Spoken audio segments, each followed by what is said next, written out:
Welcome to Engaging ESG, the new podcast that considers what it takes to get ESG comms right and how it can go oh so wrong. From fears of greenwashing and systemic bias to the backlash against woke investing, the risk of getting ESG wrong can be high, but so can ignoring the concerns of employees, consumers, and our planet. I'm Jennifer Owens, former external content strategy lead for Meta Sustainability. And I'm Katie Callens, former head of sustainability engagement at Meta. In this 10-part series, we'll delve into the complexities of ESG communications by tackling your toughest inquiries. We'll explore the pitfalls and opportunities and share practical answers you and your team can use today as you navigate the evolving landscape of environmental, social, and governance topics. Let's get started.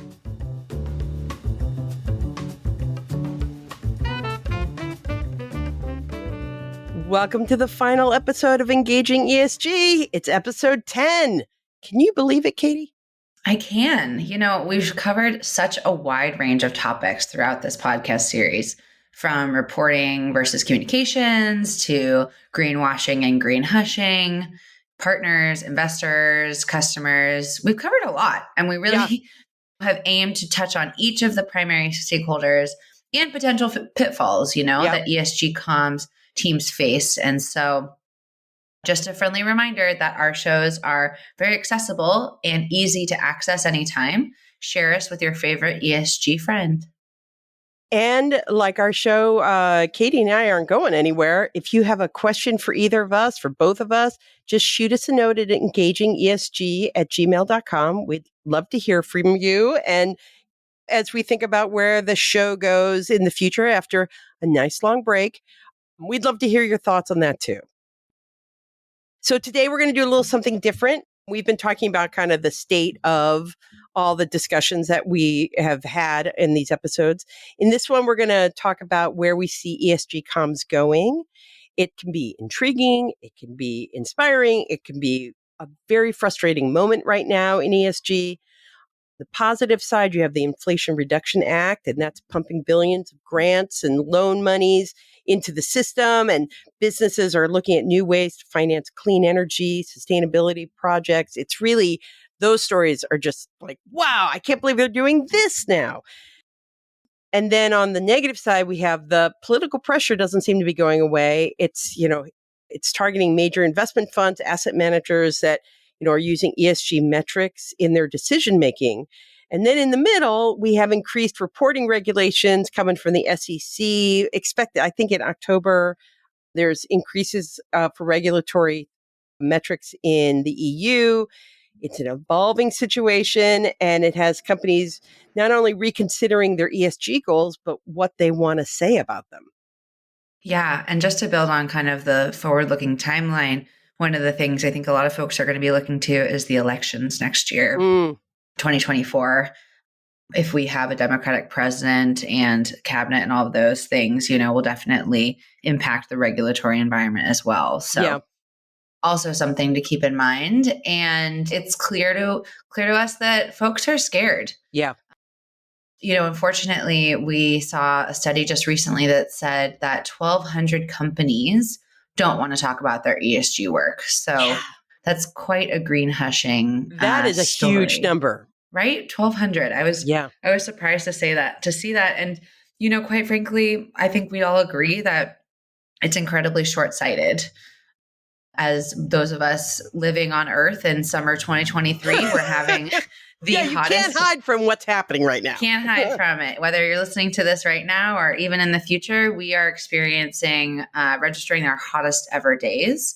Very intense storms. Jen, I know on the East Coast, y'all have been having a lot of air quality issues with the wildfires in Canada. Literally circus peanut orange one day.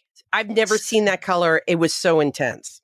Yeah. Unfortunately, those visions reminded me of San Francisco a couple years ago. But while I don't love the solidarity of everyone experiencing horrible air quality, I do hope that when things like this happen closer to some power centers like DC and New York, that can it wakes you up, create more change. Yeah. But what that really, I think, tells us again is that sustainability only needs to become more embedded in day-to-day business. when we talk a lot about business and we think about strategic planning for the future, there's lots of discussions about risk. Yeah. And the climate crisis is frankly too big a risk for companies not to contend with head on. Yeah. And I Yep. think the other note that I'll make here is that meanwhile, the population continues to diversify. And right now we're in a little bit of a tougher economic cycle, but we know that's not going to last. Yep. There's going to be a talent war upon us very soon. And companies that are authentically positioned to attract the best talent will win. And these companies will hopefully be talking about ESG, right? I would hope so. I mean, because that is what is attracting people to their company, especially, the younger folks coming in. But I'll tell you, as a Gen Xer, it attracts me too. We want our work to have purpose, and we want to work for companies that are making a positive impact. When that comes, how do I know if you're making a positive impact? And we're grown-ups. We know that these are complicated topics when we're looking at companies we want to work for and support and invest in as retail investors, but it involves you communicating your ESG initiatives overall, which does everyone take time to read the full ESG report? No, but these stories do pop up about your progress, your goals, the impact of your actions. Definitely. And transparency is going to continue to be key. Yeah. As noted, there's a ton of stakeholders, including customers like us, investors, employees, that are just going to continue to demand greater transparency when we think about ESG work and ESG reporting. And it's kind of becoming table stakes, quite frankly. And so companies really need to provide clear, accurate, easily understandable, non-jargoned, ideally, information to kind of demonstrate their commitment and drive positive change. And I think the big thing too about transparency, as I see it, is it's not like, oh, you do your annual report and it's done. It's the steady drumbeat of information that you're sharing, because that will, I think, counteract some of these fears about green hushing.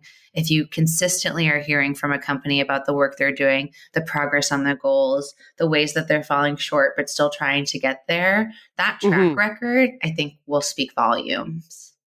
For sure. And one thing where I think we take that story going forward is the intersection of DE&I and sustainability. Because I think that there's a reason that this has all come together, that ESG, I honestly, you've helped me understand how it all comes together. And now I think it goes more broadly to understand the interconnectedness of the E and the S, and then the impact on the G. The advocates who are on the ground are very well aware of the connection, but I think that storyline will start to bubble up more and more of the two coming together. I remember at Meta, the Data for Good team, they have all these numbers that they're looking at that show that the impact of climate change and climate crisis disproportionately impacts women and underserved communities, which leads us into the topics of climate justice. And so you can't work on these things in a silo. Companies are going to need to consider the intersections and develop strategies that address the specific challenges faced by all kinds of groups. Completely. And I think there are a lot of opportunities where these topics overlap. And so rather than seeing this as kind of a checkbox exercise to think about, okay, how do I get my E and my S and my G? Thinking about intersectionality is really where the movement is going. I think it's one of the biggest things when we're trying to understand broader social and environmental context in which a company operates, and why ESG has been such a powerful approach to business strategy is because when you integrate DE&I and sustainability efforts, for example, companies can really create a more holistic and impactful strategy that drives positive change on multiple fronts. You're not doing different work. You have similar aims, but you're saying that there's maybe multiple symptoms to this challenge or different ways to lift up these key groups or these key partners. And I think increasingly what we're seeing is that the climate crisis is definitely an environmental issue, but it's also an equity issue. It's also a refugee issue, and I think like with that understanding, and when we get to this perspective of kind of people-focused stories and human-centered solutions, that's really going to drive this work. And it's really makes DE&I, for example, inseparable from sustainable development. Yeah. So I think on the sustainability front, teams need to recognize that addressing environmental challenges is not enough. And also we need to ensure that our efforts uplift and empower marginalized communities, really promote social justice, and in the end are creating an equitable community for all. Yes, for sure. Because by integrating DE&I into sustainability, you're not only working on mitigating your environmental impact, but then you're contributing to social progress in authentic and far reaching ways. And that isn't that always the key? We've talked in every episode, so we have to do it now, of being, figuring out, doing the homework to know what your company values are and then what your goals are, what's the narrative here. And this intersection only helps make it stronger and make the story more authentic. And so when you're thinking about things of like gender equality, promoting gender equality within your workforce, shrinking the wage gap, which is, insidious. It's just so hard you can never take your eye off the wage gap. Creating that in your headquarters also means ensuring fair wages and safe working conditions across your full supply chain. And so that connects to sustainable development, and it, hopefully is connected to your company values, and thus it keeps going. And so now if you're engaging diverse perspectives and involving these marginalized communities into your decision making, how do we get gender equality? What would help in this community?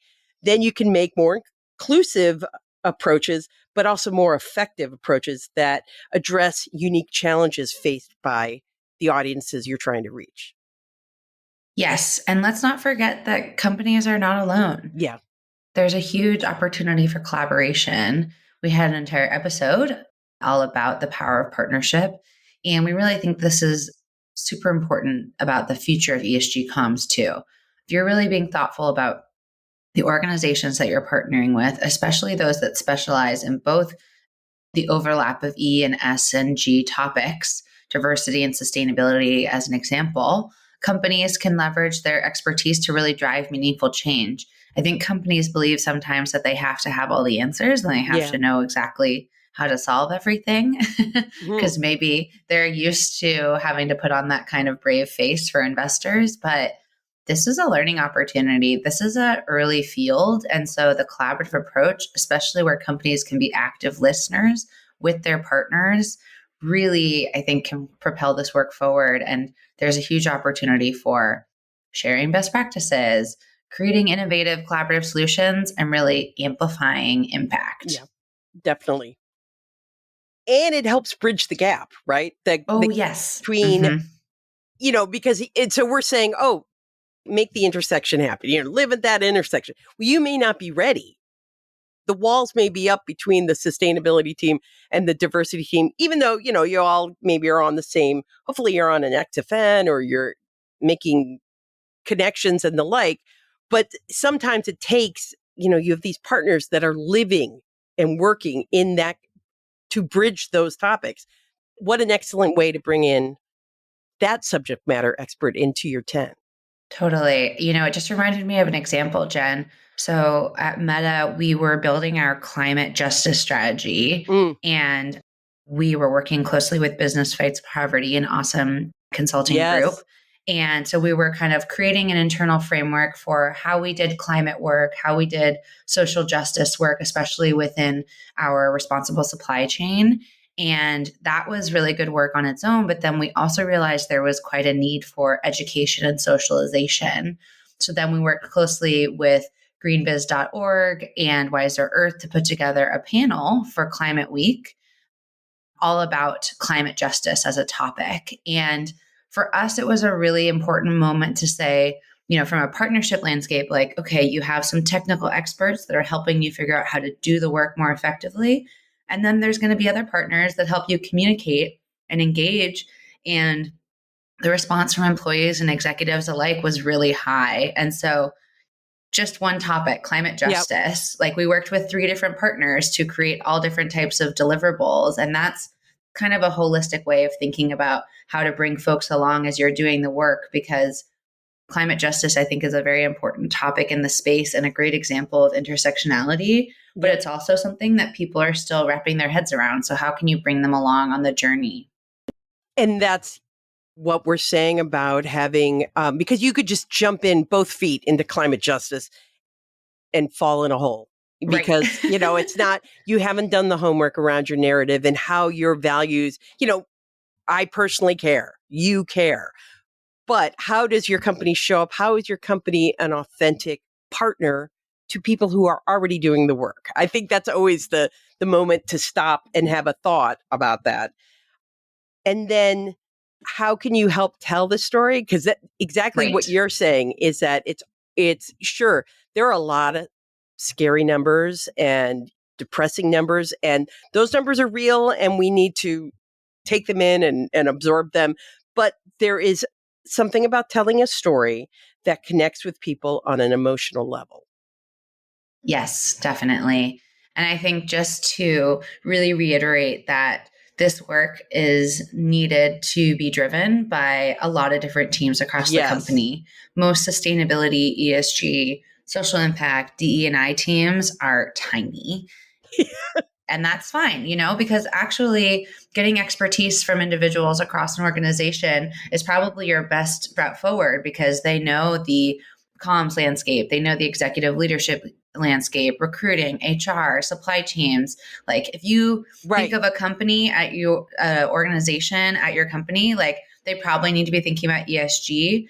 And so by having a lot of relationships and a central ESG team that can provide the insights and the data, and you'll of course need comms professionals as well to help craft the messaging, but it's really kind of a full community effort, Yeah. and taking the time to bring them on board and help them see how their work is, directly impacting the company ESG goals and narrative helps them kind of feel like they're all on the same page. And it really highlights the importance, I think, of collaboration and cross-functional alignment, which are much easier said than done. But I think we're really Yeah. Well, progressing just say it and you'll as a do it. field. Yeah, of course. Just say collaboration and suddenly everyone's And aligned and suddenly everyone's hunky working dory. together We're and done. there are no knowledge gaps. You will not be caught flat footed because we No. said the magic word collaboration. Yeah. That's And I what's going think to happen. just to give one more piece on that is, I think I also try to come into these situations with like quite a bit of humility that these Mm. teams have Oh, so 101 much work. million things Yep. set on their plate, and you are potentially adding 102.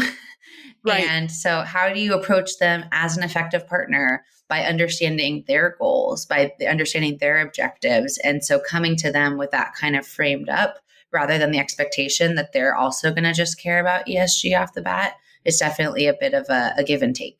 For sure. For sure. That works for just about any team you come into. Yes. Like, So true. so yes, as you come in, and we've all sat down at the meeting with the new voice that comes in slashing and burning, and it's like, you immediately your hackles are up and you're in a defensive posture of like, wait, we Well, and even I think it's interesting from like a cultural perspective, Jen, because I was thinking about this a lot the last couple of years at Meta. It's a very West Coast business. We have a lot of people from the West Coast. I'm a West Coast native. And then our team got more and more folks from the East Coast and globally. And there's, as much as we are in supposedly one country with the US, people communicate differently. There's oh, like for a sure. directness versus a more subtlety, asking for permission, asking for forgiveness. I think that's also just something to really take into heart about the culture of the teams and the companies that you're working with that Yep. can take a while to figure out, but definitely are helpful when you're building those bridges. For sure. The other topic I want us to hit on in thinking about the future is AI, which seems to be, there's a headline about it each and every day. And if you've played around with it, it's fun, it's weird, you can see the hiccups. And so it's going to have an impact on ESG comms because it's going to have an impact on all comms. And Nicole Lohr, who was writing for me on the Meta Sustainability site, I just noticed today that she wrote a really neat, like kind of roundup of the impact of ESG and AI, like what's happening there to bring them together for her work at Ideas on Purpose, which is a New York City based brand and digital design agency. And so what she's pointing to is AI as a thought generating and research tool, which I love because there's nothing worse than a blank white page when you're having writer's block. And so that's always a help. But also, we're going to see AI coming in to automate data collection and data analysis. And, that may be helping with your folks on the audit and assessment teams, but it's going to come into your ESG reports. And then she also talks about it helping with analyzing stakeholder engagement. Although, and I love this, that she warns that it's, important to remember we can't lose the human element when it comes to interpretation and addressing concerns and expectations. So thank you, Nicole. Thank you for letting us stay in the mix. Yes, definitely. This is an important tool. And also we should double check the information to make sure that what we're feeding good information in. And so we'll get more information out. Exactly. Yeah. I'm so glad you brought this up. I do think AI has been a hot topic that we've seen in the tech industry, has been discussed for quite a bit now. And I think the applicability to ESG is an interesting, important one as we look ahead to kind of what's next in this space. And it's, of course, going to be a tool that we as comms professionals need to get comfortable with using.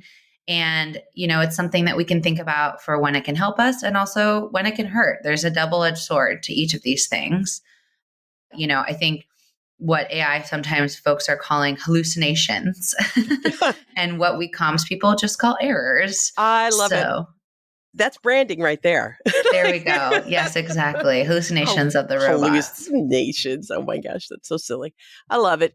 But it's here and it can be a tool. And it's just, it's just like, when you go off looking in a Google search for something and you're like, wait, I don't trust that resource. You're going to have to go back and check your work. Check your homework, people.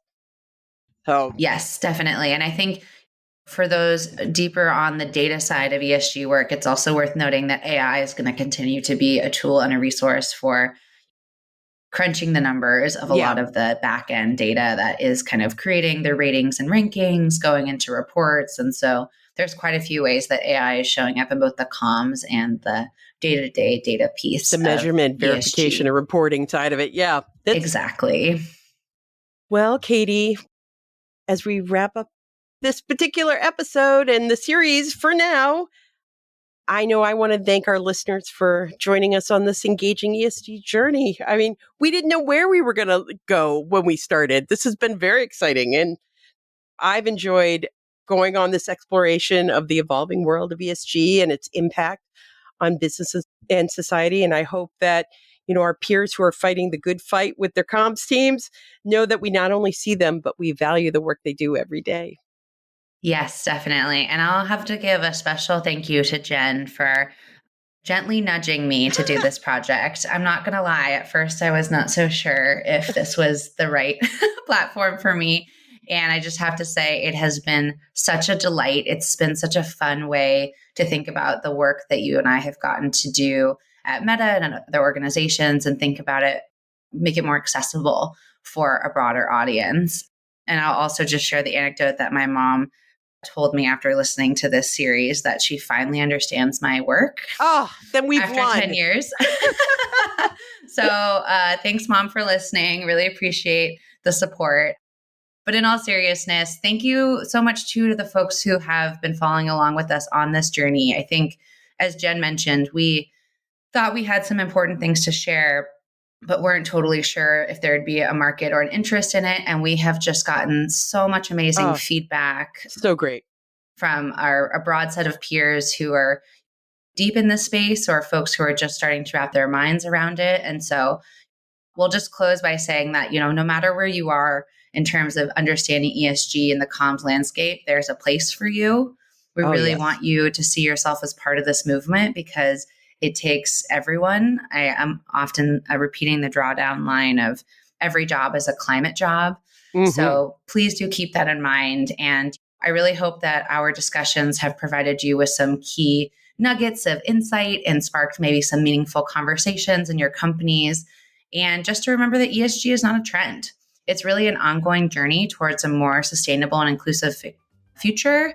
And to our peers, I say stay informed, challenge the status quo, and please continue to be a driving force of positive change. Jen and I are there with you. And as always, keep engaging. Thank you for joining us on Engaging ESG. Have a question for us to consider or a strategy you'd like us to cover? Email us today at engagingesg@gmail.com.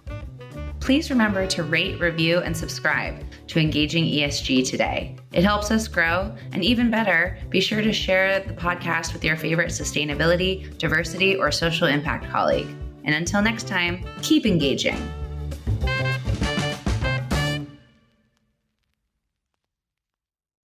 This podcast is part of the Sound Advice FM network.